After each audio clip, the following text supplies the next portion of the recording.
Welcome back, friends, and I am back with another episode of Inspiration. On high demand, I had thought of making this video in Hindi.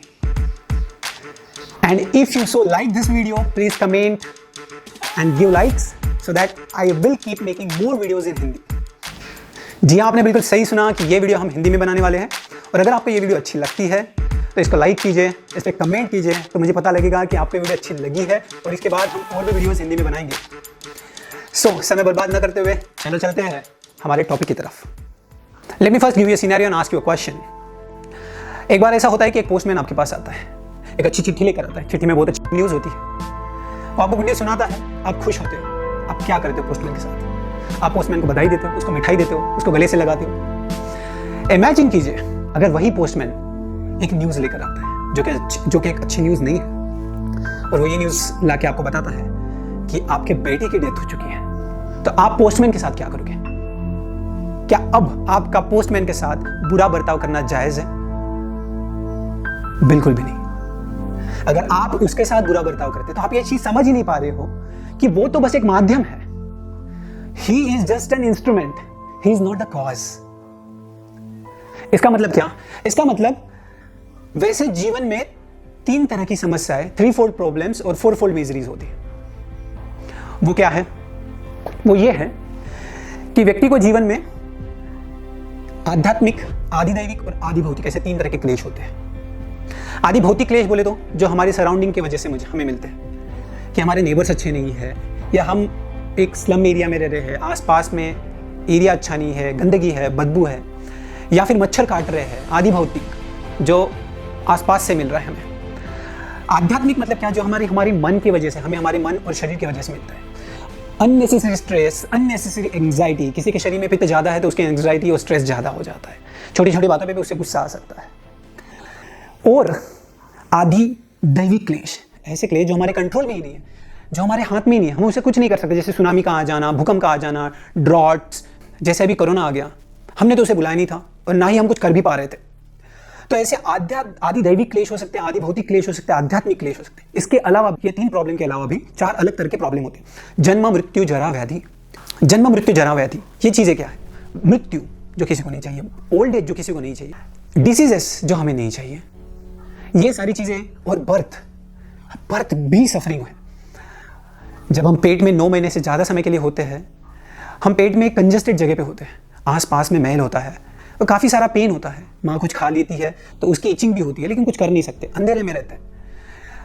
In general कि वो समय हमारे लिए अच्छा नहीं होता है, बस क्योंकि हमें वो पता नहीं है, हमें वो याद नहीं है, हम वो भूल चुके हैं, इसलिए वो पेन जो है, वो पेन से हमारा वास्ता टूट गया है, एक तरह से मेंटली टूट गया है। लेकिन वो भी एक तरह का पेन है। वैसे ही जैसे डेथ का भी पेन हमें याद नहीं है, लेकिन डेथ में भी पेन है। ऐसा कहते हैं 40,000 scorpions biting at a time, इतना पेन होता है डेथ में। एनीवेज, तो ओल्ड एज हमें नहीं चाहिए, हमें डिसीज नहीं चाहिए, हमें डेथ भी नहीं चाहिए, और बर्थ में भी पेन होता है। तो ये सारी भी पेन्स और ये सारे, तो ये 4 पेन्स और वो 3 मिजरीज, आदिदैविक, आदि भौतिक, आध्यात्मिक क्लेश, ये हमें कंटिन्यूअसली मिल रहे हैं, जिसका कारण कोई दूसरा नहीं है। जिस प्रकार पोस्टमैन कारण नहीं था, आपको जो कॉन्सिक्वेंसेस मिल रहे थे उसका, उसी प्रकार से ये सारी चीजें जो हमें मिल रही है और सारी चीजें जो बुरी चल रही है हमारे जीवन में, उसका कारण दूसरा कोई नहीं है, उसका कारण हमारे कर्म है। जी हाँ, बिल्कुल सही सुना है, यू हर्ड इट राइट। कर्म ही कारण है हमारे सुख और दुख का, जो हमें इस जीवन में मिल रहा है। अगर आप अभी किसी दुखी समय से जा रहे हैं तो आपको हताश इसलिए नहीं होना चाहिए क्योंकि हमारी दांत और हमारी ओठ है। अगर हम अपने ही दांतों से अपनी जीवा को चबा लेते तो क्या उसमें हमें दुखी होना चाहिए? When we are into suffering, और हमें समझ आ रहा है कि हमारी ही ओठ और हमारी दांत है, मतलब कारण हम ही है, तो दुख का जो फास है वो कम हो जाता है, क्योंकि हम ही कारण है, किसी और को क्या ब्लेम करें। जब यही कंसेप्ट हमें पता नहीं होता है, जब कर्म का हमें ज्ञान नहीं होता है, when we do not have the knowledge of karma, the concept of karma, we are into suffering and we feel we are suffering, and we feel we are suffering because of circumstances that are forced upon us. लेकिन actually the root cause is the lack of knowledge. हमें ज्ञान नहीं है, और यही सबसे बड़ी समस्या है। इसीलिए आज का टॉपिक रहने वाला है एजुकेशन। एजुकेशन डजंट मीन जो हम नॉलेज स्कूल्स में और कॉलेजेस में और यूनिवर्सिटीज में लेते आ रहे हैं। education is time. This time it means philosophy, the right philosophy, the concept and the knowledge of our true existence of our life. जब हमें ये चीज पता नहीं होती है तब हम दूसरों को दोष देते हैं। इमेजिन कीजिए आप अमेरिका में कार चला रहे हैं लेफ्ट हैंड साइड से, जैसे कि आप इंडिया में चलाते हैं। क्या आपको पता है अमेरिका में आप लेफ्ट हैंड साइड से नहीं चला सकते, आपको राइट हैंड साइड से चलना। आप पकड़े जाते हो, ट्रैफिक पुलिस आपको पकड़ता है, and then he finds you. आप उसे कहते हैं कि sir I am very sorry, मुझे तो नियम पता ही नहीं था। Will he spare you? क्या वो आपको छोड़ देंगे? बिल्कुल भी नहीं। He is anyways going to find you because it was your responsibility to know it. Ignorance is no excuse.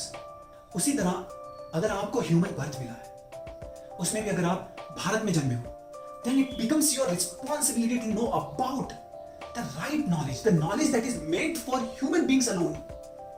आपको वो ज्ञान होना ही चाहिए। Knowledge here is philosophy of your own existence.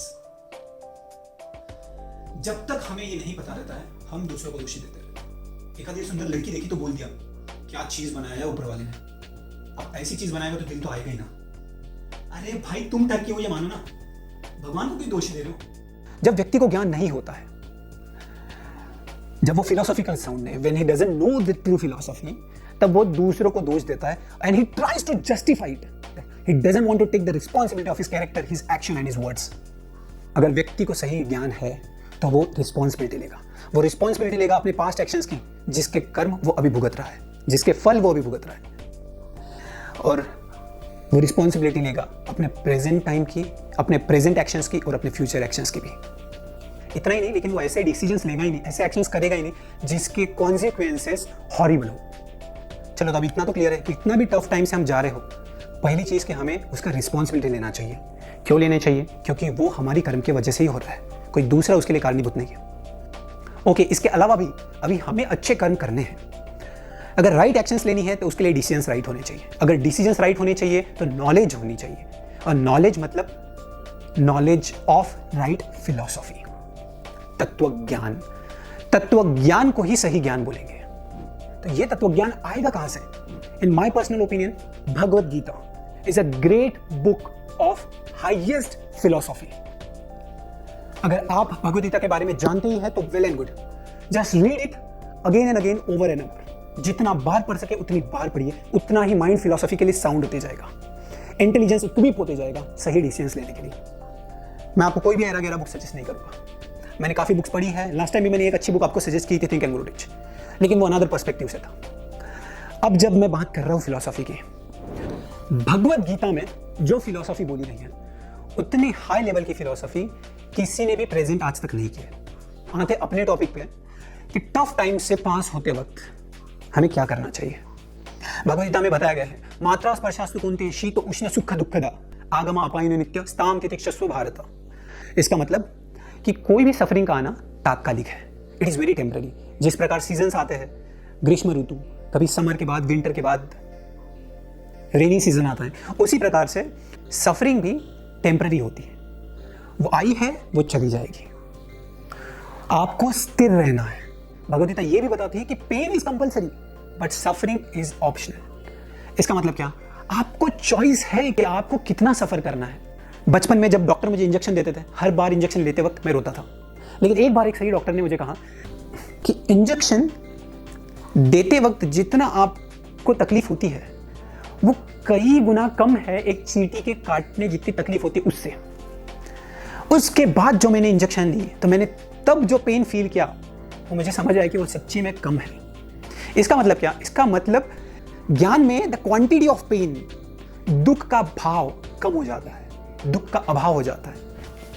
Imagine कीजिए कि आप आपकी गाड़ी लेके एक खराब रास्ते पे निकल चुके हैं और काफी दूर निकल जाने के बावजूद भी आपको यह समझ नहीं आ रहा है कि कितना दूर तक इस तरह का खराब रास्ता आपको झेलना पड़ेगा।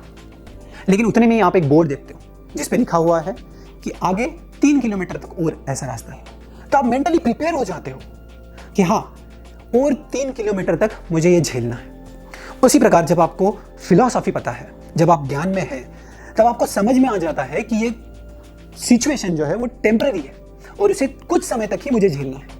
उसी प्रकार जब आप समस्या में हो तो आपको समझ में आता है कि हर तरह की समस्या है जो वो टेम्परेरी है, वो कुछ समय के लिए है, वो चली जाएगी। If you know what is going to come ahead, then the pain and suffering you are undergoing doesn't really matter. अगर आपको ये पता है कि सामने क्या आने वाला है, सामने अच्छा समय आने वाला है, तब आप अब जिस सफरिंग से और पेन से जा रहे हैं वो आपके लिए मैटर नहीं करता। यही तो बात है। उसी प्रकार एक प्रेग्नेंट मदर, पेट में जिसके बच्चा होने की वजह से जिसे काफ़ी तकलीफ हो रही है, वो फिर भी खुश पाई जाती है, क्योंकि उसे पता है ये सफरिंग तो कुछ समय के लिए है, आगे तो उसे बहुत आनंद ही आनंद मिलने वाला है। एक बार ऐसा हुआ कि एक मालिक को एक घोड़ी मिली, तो वो उस घोड़ी को घर ले आया। इसे देख उसके पड़ोसन ने कहा कि अरे वाह क्या बात है, आपको नई घोड़ी मिली, वाह वाह, गुड लक गुड लक। कुछ दिनों बाद घोड़ी चली गई, कहाँ गई पता नहीं। तो अब जब ये चीज़ पड़ोसन को पता चली तो पड़ोसन ने कहा अरे रे बैड लक। फिर कुछ दिनों बाद वो घोड़ी जो है एक घोड़े को लेकर आ गई, तो पड़ोसन ने मालिक को कहा अरे वाह गुड लक। फिर एक दिन मालिक का बेटा जो है वो घोड़ी पे घुड़सवारी कर रहा था, करते करते घोड़े से गिर गया, उसका पैर फ्रैक्चर हो गया। पड़ोसन ने कहा कि अरे रे बैड लक। फिर कुछ दिनों बाद दो देशों में युद्ध चालू हो गया, तो इस देश के लोग सैनिक ढूंढते हुए मालिक के घर आ गए और मालिक के पड़ोसी के घर आ गए। तो मालिक के जब घर आ गए तो देखा कि अरे मालिक का जो बैठा है वो तो फ्रैक्चर होकर बैठा है, तो उसको तो लेके जा नहीं सकते, तो इसको छोड़ देते। तो इसको देख के फिर पड़ोसन बोलता है अरे वाह गुड लक। तो एक्चुअली गुड लक है या बैड लक है, गुड लक बैड लक क्या है? ठीक उसी प्रकार जीवन में कभी कभी समस्याएं आती है, दुख होता है, और फिर कुछ समय बाद कुछ ऐसा समय आता है जब सुख और आनंद की प्राप्ति होती है। तो ये समय के साथ समस्या का आना और जाना बना रहता है। व्यक्ति को चाहिए कि वो इससे परे हो जाए। यही प्रिंसिपल भगवद गीता में बताया है, स्ताम तितिक्षस्व भारता।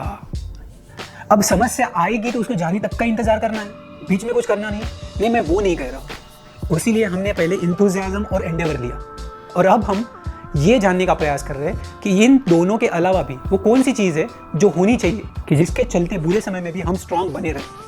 तो ऐसा नहीं कि एंडेवर नहीं करना है, एंडेवर तो हमें करना ही है, मेहनत तो हमें करनी है कि समस्या से बाहर निकल पाए। लेकिन साथ ही साथ जब तक हम समस्या में हैं तब तक हमें डटे रहना है, स्ट्रांग बन के खड़े रहना है। और वो तभी संभव हो पाएगा जब आपके पास इनर स्ट्रेंथ हो, इनर मोटिवेशन हो, इंस्पिरेशन हो, जो आएगा फिलॉसफी से। आप देखो भगवद गीता में तो ये भी बताया गया है कि कर्म मतलब एंडेवर सिर्फ 20% है, 5 में से 1 हिस्सा, बाकी 4 तो हमारे हाथ में भी नहीं है। This means soul, super soul, resources and time, place, these things are not in our hand. हमारे हाथ में है सिर्फ एंडेवर करना, जो हमें करना है ऑफ कोर्स। लेकिन इसके बावजूद भी अगर समस्या से समाधान नहीं हो रहा है तो हमें हताश नहीं होना चाहिए। इसीलिए तो most popular words of Bhagavad Gita जो कोट किया जाता है, कहते हैं कर्मण्ये वा अधिकार अस्ति मां फलेषु कदाचन। आपको कर्म करने का अधिकार है, लेकिन फल की अपेक्षा नहीं करनी चाहिए, क्योंकि वो आपके हाथ में नहीं है। उसी प्रकार समस्या आ गई, हमें एंडेवर जरूर करना है, लेकिन अगर उससे समाधान नहीं प्राप्त हो रहा है तो हमें गिव अप नहीं करना है। हमें ये नहीं समझना चाहिए कि ये एंड है। इसी प्रकार की एक स्टोरी है किंग और मिनिस्टर की, जिसमें एक बार राजा की उंगली कट गई। तो मिनिस्टर ने कहा कोई बात नहीं, जो होता है अच्छे के लिए होता है। इस बात पे गुस्सा होकर राजा ने मिनिस्टर को जेल में डाल दिया। अब कुछ दिनों बाद राजा जब घुड़सवारी करते हुए जंगल में शिकार करने गया, तो वहां पे राजा को कुछ आदिवासी लोगों ने पकड़ लिया और राजा की बलि देने जा रहे थे। उतने में जब ये लोग राजा की बलि देने वाले थे, उतने में ही एक आदमी ने देखा कि राजा की तो उंगली कटी हुई है। तो उसने कहा कि अरे इनकी उंगली कटी हुई है, इनका बलिदान नहीं चढ़ा सकते, क्योंकि बलिदान उसी का चढ़ाया जाएगा जिसका पूर्ण शरीर हो, कुछ भी हिस्सा या भाग कटा हुआ ना हो। इस बात पे राजा को छोड़ दिया। तो राजा जब राज्य में वापस आता है तो आए बराबर पहले मंत्री को रिलीज कर देता है और उसको कहता है कि तुमने जो कहा वो बराबर कहा था, कि जो हुआ है सही हुआ है, वो मैं समझ नहीं पाया था। फिर राजा मंत्री को पूछता है, वो तो ठीक है जो मेरे साथ हुआ वो अच्छा हुआ, लेकिन तुम्हें तो खामखा जेल हो गई, तो तुम्हारे साथ तो बुरा हुआ। तो मंत्री ने कहा देखो, अगर मैं जेल में नहीं होता तो उस दिन मैं आपके साथ होता, आपकी बलि नहीं चढ़ती तो फिर मेरी बलि चढ़ जाती, तो इसलिए अच्छा ही हुआ कि मैं जेल में था। पर्पस ये नहीं कि बुरे को अच्छा या अच्छे को बुरा बोला जाए, पर्पस ये है कि जो हो रहा है उसके पीछे का पर्पस समझा जाए। अगर हमें मलेरिया हो जाता है तो ये नहीं पता किया जा सकता कि कौन से मच्छर ने काटा और कब काटा, लेकिन हाँ मलेरिया की टैबलेट्स ली जा सकती है। उसी प्रकार हमारे साथ जो हो रहा है वो क्यों हो रहा है और किस कारण से हो रहा है और मैंने पहले क्या किया था जिसकी वजह से ये हो रहा है, ये पता करना मुश्किल है। लेकिन हाँ, भगवद गीता प्रिंसिपल्स बताते हैं, principles of actions and it's consequences, कि हमें किस प्रकार के कर्म या कार्य करने, उसका परिणाम क्या होगा और कौन सा कार्य सही है। इसीलिए अगर व्यक्ति के तत्व क्लियर है तो वो समझ पाता है कि डेस्टिनी क्या है, कर्म क्या है, लक क्या है, प्रॉब्लम्स कैसी है, किस प्रकार की है, प्रॉब्लम्स किसे कहना चाहिए और प्रॉब्लम से हम उभर कैसे सकते हैं, और जो प्रॉब्लम से उभर नहीं सकते उस प्रॉब्लम को हम टैकल कैसे करें, अवॉइड कैसे करें। देखिए, अगर ज्ञान है, if one has knowledge he can either avoid suffering और टैकल इट। इनफैक्ट ज्ञान में ही व्यक्ति को सुख और दुख की परिभाषा समझ में आती है। One very amazing motivational speaker, Les Brown, he once said, it is very difficult to motivate others, especially when you are behind on your bills. आपके खुद के खर्चे नहीं निकल रहे, आप लोगों को कैसे मोटिवेट कर पाओगे। इसीलिए it is very difficult even to speak motivational talks when you yourself are going through challenges in life. लेकिन फिलॉसफी के बारे में ऐसा नहीं है। मोटिवेशन जो है वो तो माइंड तक ही जाता है, लेकिन फिलॉसफी इंटेलिजेंस तक जाती है। मोटिवेशन टेम्परेरी होता है, इसलिए बार बार मोटिवेशन हमें लगता है, लेकिन फिलॉसफी यूनिवर्सल है, वो हर किसी के लिए हर समय उतनी ही लागू होती है। इसीलिए हम फिलॉसफी का यूज भी कर सकते हैं, उसे शेयर भी कर सकते हैं। और इस फिलॉसफी से जब इंटेलिजेंस स्ट्रांग रहेगा, तब टफ से टफ सिचुएशन को भी हम कूलली हैंडल कर पाएंगे। यही एक कारण है कि आप देखते हो कि जो भी अच्छे अच्छे मोटिवेशनल स्पीकर्स हैं, बड़े बड़े मोटिवेशनल स्पीकर्स हैं, वो सारे कोई ना कोई तत्व ज्ञान और प्रिंसिपल्स के फॉलोअर्स हैं। फिर चाहे आप विवेक बिंद्रा जी को ले लो, who is the follower of Vedanta philosophy, Gaudiya philosophy, या फिर संदीप महेश्वरी जी को ले लो, who is follower of impersonalist philosophy, या फिर आप गौर गोपाल दास को ले लो, who himself is a follower of Bhagavad Gita principles, या फिर आप जय शेट्टी को ले लो, या प्रिंस एरा को ले लो, या बीके शिवानी को ले लो। ये सारे लोग अपने आप में काफ़ी अच्छे फिलॉसफर हैं। आप सदगुरु जी को भी ले लो, उनके टॉक्स लोगों को मोटिवेशनल लगते हैं क्योंकि वह तत्व बताते हैं। He speaks philosophy. इसीलिए अगर आपको मोटिवेशन चाहिए तो आप वो चीज़ प्राप्त करने का प्रयास करो जो मोटिवेशनल स्पीकर्स के पास है। उनके पास तत्व ज्ञान है, उनके पास फिलॉसफी है। क्या वो आपके पास है? अगर आप चाहते हो कि you must be sound in philosophy, get a copy of Bhagavad Gita today, read it over and again. वापस पढ़ो उसको, एक भगवद गीता की कॉपी ले आओ घर पे, बार बार पढ़ो उसको। जितना ज़्यादा आप फिलोसॉफिकली स्ट्रांग होंगे, उतनी जीवन की समस्याएं आपको समस्याएं लगनी बंद हो जाएगी। मेरा पर्पस ही है कि मैं आपको इनर इंस्पिरेशन दे पाऊँ, वो इंस्पिरेशन जो हमेशा आपके साथ हो, चाहे कोई आपके साथ हो या ना हो। यही कहते हुए मैं कहूँगा कि get philosophy and get inspirational. And I wish to see you back in my next video. Till then have a great time ahead and see you.